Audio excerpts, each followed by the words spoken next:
Vážené dámy, vážení páni, je mi cťou opätovne stáť pred takýmto skvelým publikom.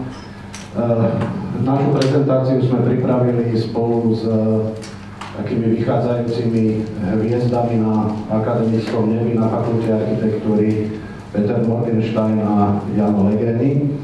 Oni ešte v priebehu tej prezentácie prídu na rad. Ten názov alebo hlavné motto toho nášho príspevku človek, na jednej strane veda, na druhej strane. Keď hovoríme človek, tak v podstate človek znamená aj takáto masa ľudí, pretože masa nemá množné číslo. A možno sa nám raz stane, že človek teda v tejto podobe bude demonštrovať s takýmito sloganmi.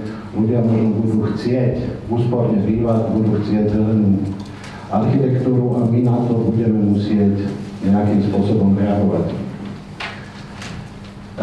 Na jednej strane našej existencie máme nejaké želania, na druhej strane je nejaká skutočnosť a medzi tým pôsobí viacero aktérov, ktorí sa snažia tieto želania doviesť k skutočnosti.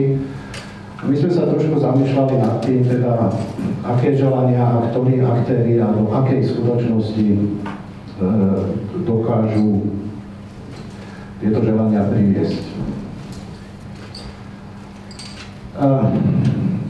Je celkom jasné, že keď niekto zamýšľa stavať, tak má svoje predstavy a samozrejme, že investor prirodzene chce mať stavbu alebo objekt, ktorý nebude príliš drahý, ktorý bude kvalitný.